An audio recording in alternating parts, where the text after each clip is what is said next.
두 번째로 인생은 전제입니다. 바울이 많은 서신서를 썼는데 참수형을 당해서 죽기 직전에 마지막으로 쓴 서신서가 디모데 후서입니다. 그 디모데 후서 4장 6절입니다. 바울이 이렇게 고백합니다. 전제와 같이 내가 벌써 부어지고 나의 떠날 시각이 가까웠도다. 옛날 구약시대 사람들은 제물을 하나님께 바쳐서 제사를 드렸습니다. 그것이 구약시대의 예배였습니다. 그 구약시대의 제사가 드리는 목적에 따라서 5종류의 제사로 분류되었습니다. 하나님께 대한 철저한 자기 의탁, 헌신을 목적으로 하는 번제, 충성, 그리고 봉사를 뜻하는 소제, 감사와 서원, 그리고 친교를 위한 화목제, 죄 사함을 위한 속죄제, 물질적 범죄에 대한 죄 속함을 위한 속건제, 이렇게 5가지 제사가 목적별로 분류한 제사 5가지입니다. 그런데 그 제사를 하나님께 드릴 때 어떤 방법, 어떤 형태로 드리느냐에 따라서 4가지 형태로 분류가 되었습니다. 하나님께 바쳐 드리는 제물을 불에 태워서 드리는 것, 불화자를 써서 화제라고 했습니다. 하나님께 바쳐 드리는 제물을 들어 올렸다가 제단에 내려놓아서 하나님께 바쳐 드리는 것, 들거자를 사용해서 거제라고 했습니다. 하나님께 바쳐 드리는 제물을 들어서 상하 혹은 좌우로 제물을 흔들어서 바치는 제사를 흔들 요자를 써서 요제라고 했습니다. 피, 포도주, 기름처럼 액체를 제물로 하나님께 부어드리는 제사를 부을 전자, 전제라고 했습니다. 지금 바울은 자기 자신을 전제로 인식하는 겁니다. 액체를 하나님께 부어드리는 전제와 같이 내가 벌써 부어지고 나의 떠날 시각이 가까워졌도다. 이것은 바울의 대단한 통찰력입니다. 여러분, 구약시대에 전제로 제사를 드리는 것이 그 제물을 피, 포도주, 기름과 같은 액체를 부어드리는데 반드시 피, 기름, 포도주가 아니더라도 액체를 그릇, 제기에 넣어서 부으면 우리 눈으로 볼 수가 있어요. 액체를 따르면 따르는 만큼 그 그릇 속의 공간이 점점 더 커집니다. 지금 바울은 자기 인생을 전제, 액체를 붓는 전제로 여기고 자기 인생을 눈으로 보는 거예요. 아, 내 인생을 내가 이만큼 지금 쏟아부었어. 그릇 안이 텅 비어있네. 전제와 같이 내가 벌써 다 부어져서 이제 나는 세상을 하직할 때가 다 되었네. 바울은 인생을 전제로 인식한 것입니다. 이것을 요즘 시계로 표현한다고 하면 바울은 인생을 아날로그나 디지털 시계가 아니라 모래시계로 인식했다는 말입니다. 아날로그 시계는 초침, 분침, 시침 3개의 시계판 위를 무한 반복해서 회전하는 겁니다. 디지털 시계는 0부터 59까지의 숫자가 무한 반복으로 나타납니다. 그래서 디지털 시계든 아날로그 시계든 그 시계를 보면 계속 오는 시간만 나타납니다. 지나간 시간은 나타나지 않습니다. 그 시계를 보고 내가 바울처럼 내 인생이 전제처럼 다 부어졌네? 아날로그 디지털 시계에 절대 나타나지 않습니다. 디지털 시계와 아날로그 시계에는 오는 시간만 계속 1초 1초 나타나기 때문에 그 시계를 보면 마치 내가 1000년 만년 살 것처럼 착각하게 만듭니다. 그런데 모래시계는 형태부터 다릅니다. 모래시계는 밑 유리병에 모래가 가득 차 있습니다. 한 인간이 태어난 순간부터 그 모래시계 위에 있는 모래가 아래로 떨어지기 시작합니다. 모래시계의 특성은 떨어진 시간의 공간이 눈으로 확인된다는 것입니다. 여러분, 저는 제 인생 모래시계가 제 눈에 보입니다. 제 인생 모래시계 윗 유리병은 만 70년 2개월 21일만큼 텅 비어 있습니다. 그 시간은 절대 리필되지 않습니다. 중요한 것은 세상의 모래시계는 모래가 떨어지면 떨어지는 만큼 빈 공간이 점점 늘어나는데 거기에 밑부분에 남아있는 모래도 보여요. 인생 모래시계는 남아있는 날은 안 보인다는 겁니다. 모래시계의 시간이 얼마나 빨리 떨어지는지 아시죠? 모세가 정말 그 세월이 얼마나 빨리 날아가는지 고백하면서 신속히 가니 우리가 날아간다 그러잖아요. 새가 날아가는 속도로 지금 시간이 떨어져요. 그런데 도대체 하루가 남았는가? 이틀이 남았는가? 사흘이 남았는가? 이거 알 수가 없습니다. 인생이 아날로그 시계나 디지털 시계가 아니라 전제와 같이 모래시계라는 사실을 깨닫는 사람만 이미 모래시계 윗부분에서 사라져버린 시간의 공간을 확인하면서 그 공간이 크면 큰 만큼 오늘 하루가 주어진 이 시간의 절대적인 의미가 감사하지 않을 수 없는 겁니다. 여러분, 그리스의 극작가 소포클레스가 이런 말을 하지 않았습니까? 그대가 헛되이 보낸 오늘은 어제 죽은 사람이 그토록 살기를 열망했던 내일이다. 여러분, 오늘 어떻게 사셨습니까? 헛되게 보냈습니까? 어제 죽은 사람이 그렇게 살기를 열망했던 내일입니다. 왜 여러분들 오늘 헛되게 살았습니까?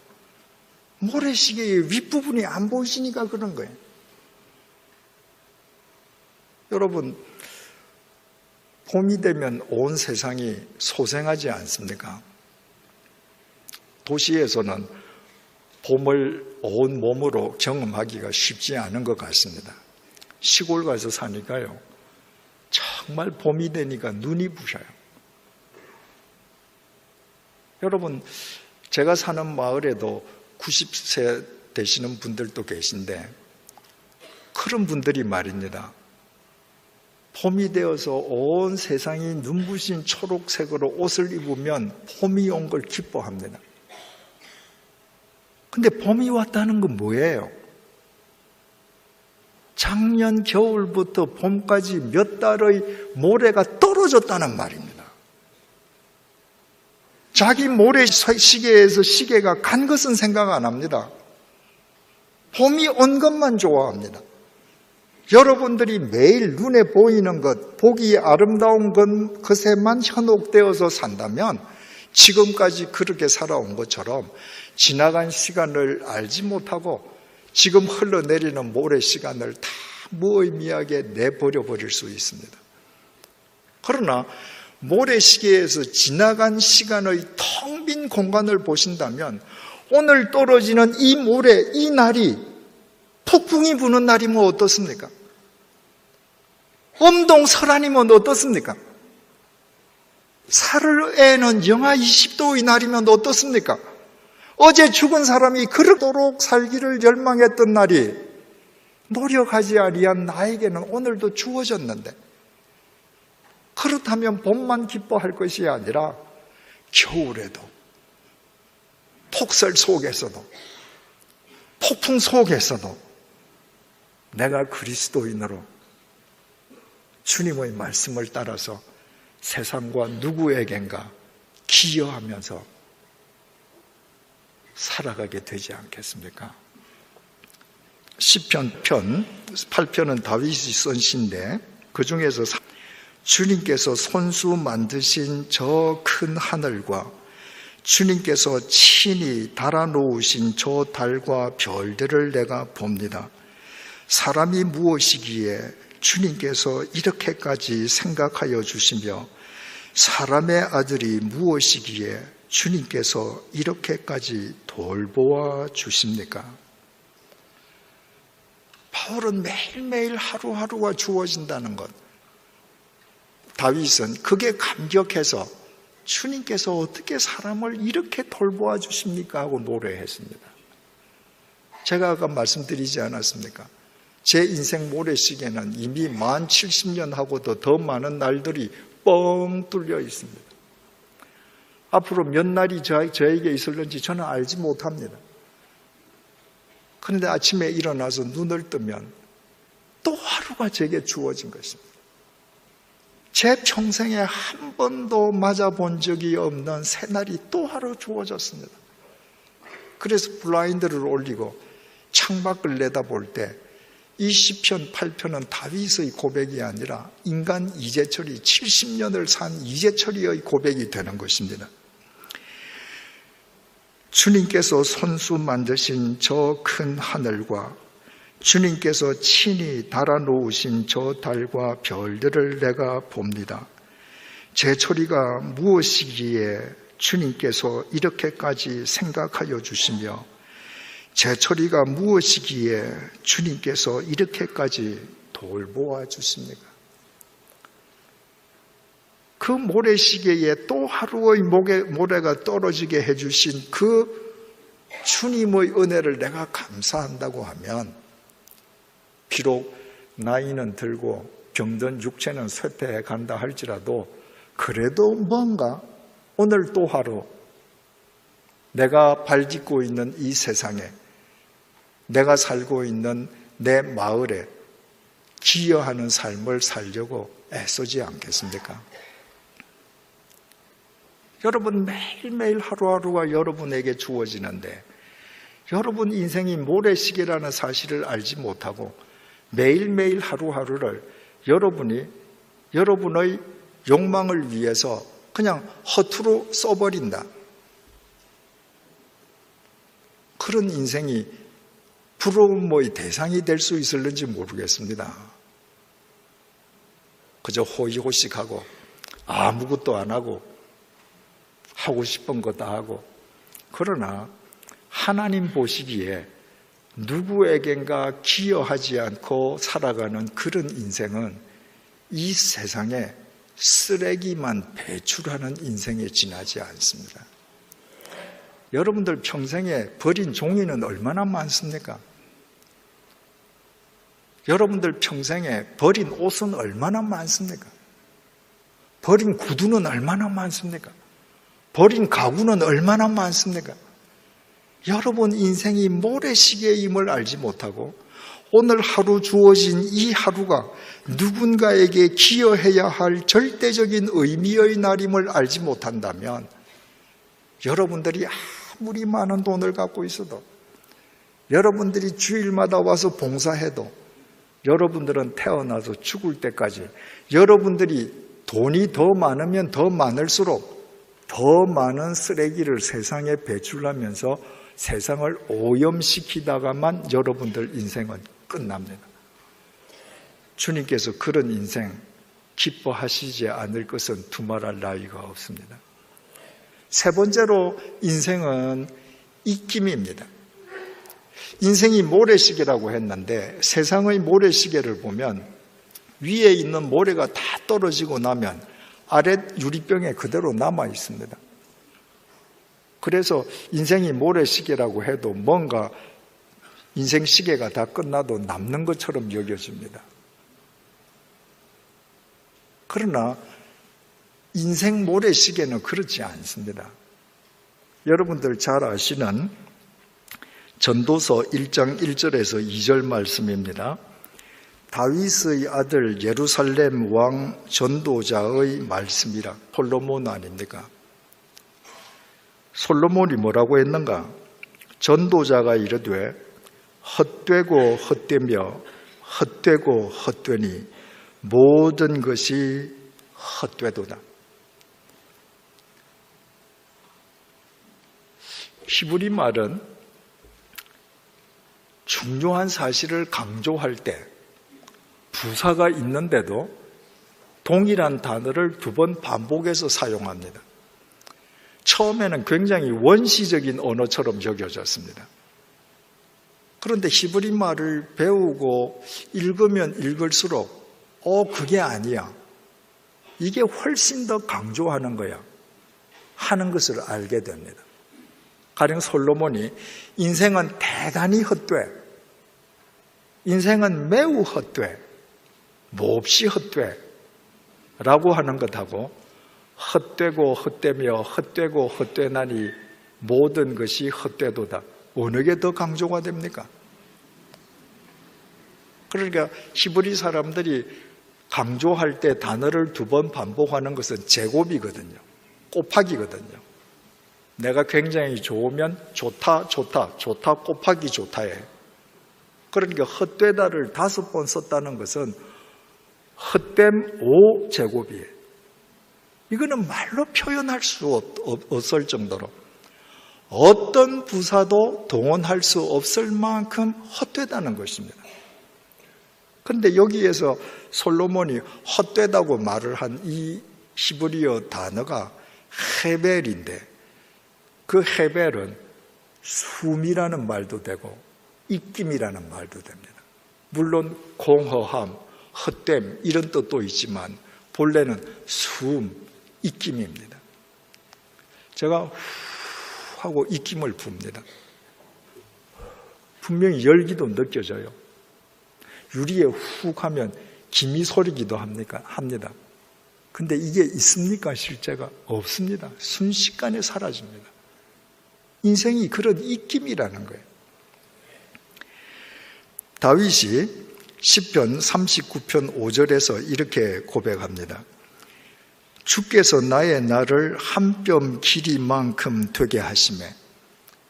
여러분 3000년 전에 다윗은 70년을 살았습니다.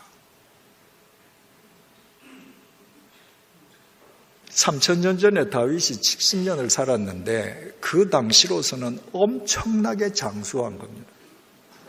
지금 100살보다 더 오랜 세상을 살았습니다.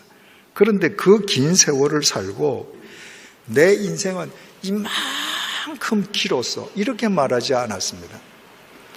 주께서 나의 날을 한 뼘 길이만큼 되게 하시며 다윗에게 있어서 70년이라는 인생은 한 뼘밖에 안 되더라는 겁니다.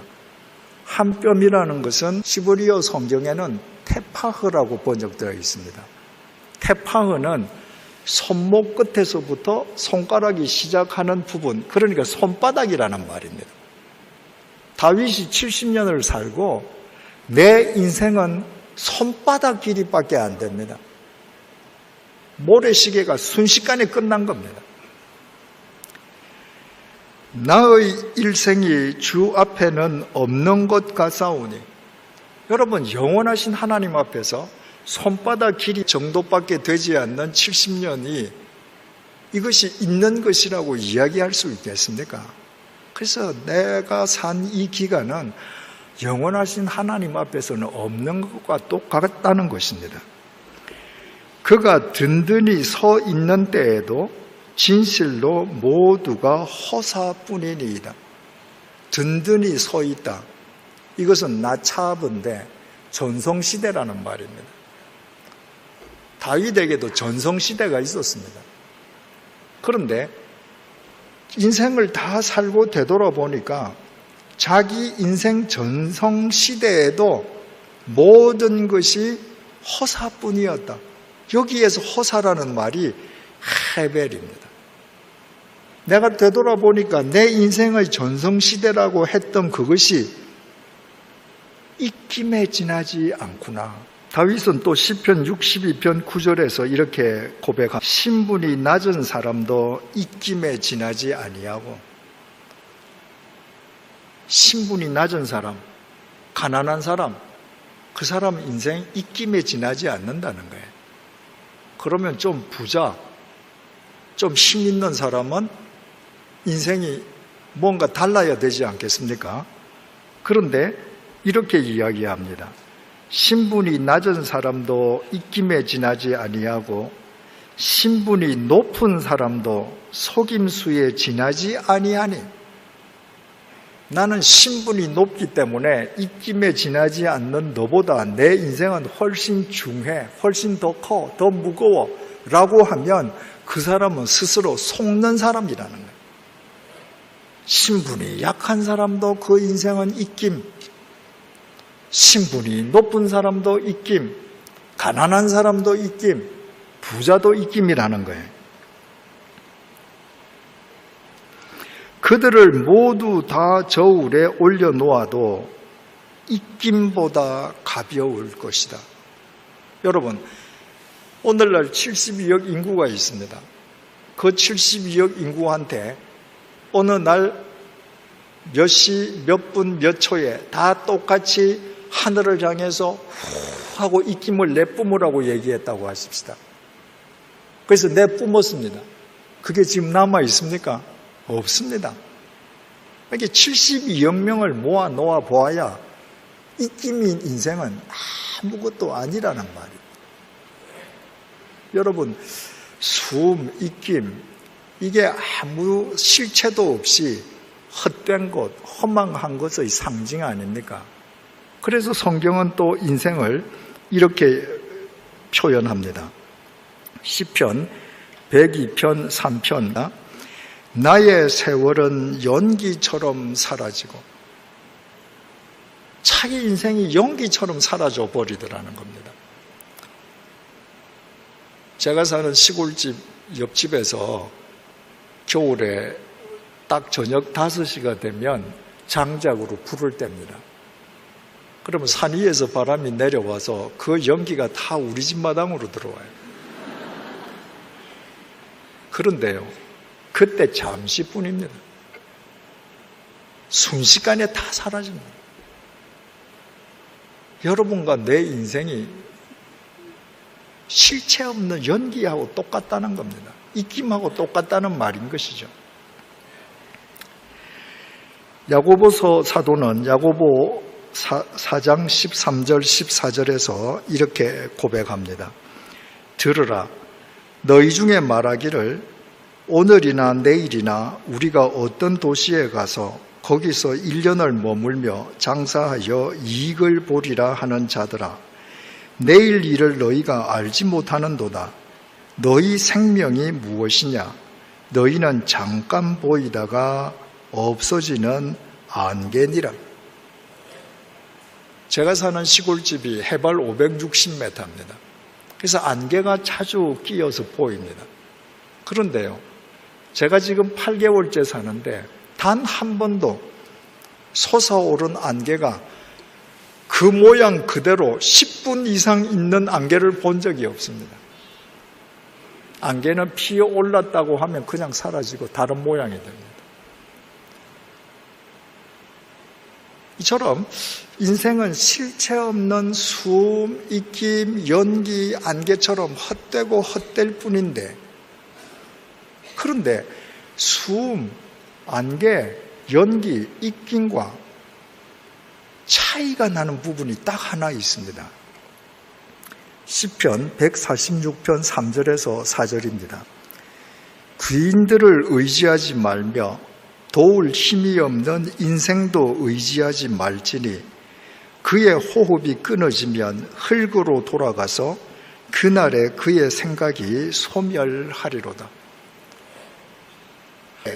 인생은 실체 없는 안개, 연기, 입김, 숨과 똑같은데, 그런데 인생은 흙으로 소멸되는 과정이 있습니다. 어떻게 흙으로 소멸되는가? 이사야 14장 11절입니다.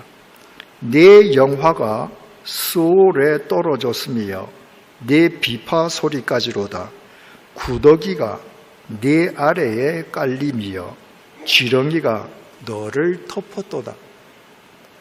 우리 인생이 안개처럼 입김처럼 소리 없이 실체도 없이 사라지는데 그 사라지는 과정이 어떻게 되는가? 구더기를 요로 삼고 지렁이를 입을 삼고 그렇게 형체도 없이 사라져갑니다. 여러분들 아무리 잘 살아도, 여러분들이 아무리 많은 것을 갖고 있어도 여러분이 죽고 나서 매장하면 여러분의 시신은 구더기 밥이 되고 지렁이 밥이 되는 것입니다. 이게 인생입니다. 이 인생의 실체를 바로 아는 사람만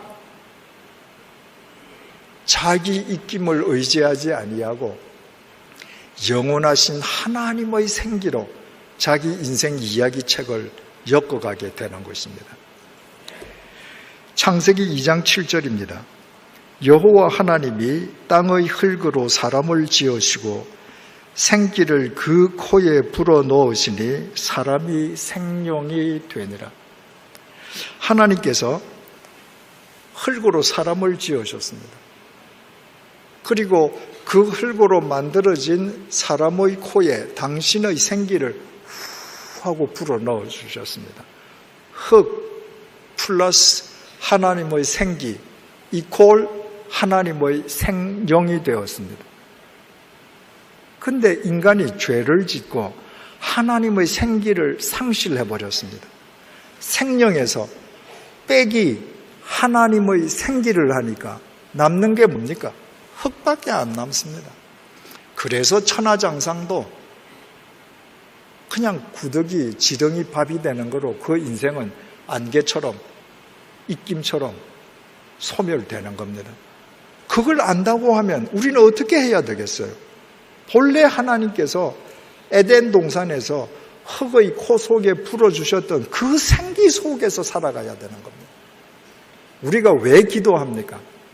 왜 성경 공부합니까? 경건 훈련이 왜 필요합니까? 우리의 육체가 구더기 밥이 될 때에도 우리를 영원히 살려주실 그 하나님의 생기를 힘입어 살기 위함이 아니겠습니까? 자기 인생이 입김에 지나지 않음을 깨닫는 사람만 매일매일 하나님의 생기로 자기 인생 이야기책을 엮어갈 수 있습니다. 마지막으로 인생은 떠남입니다.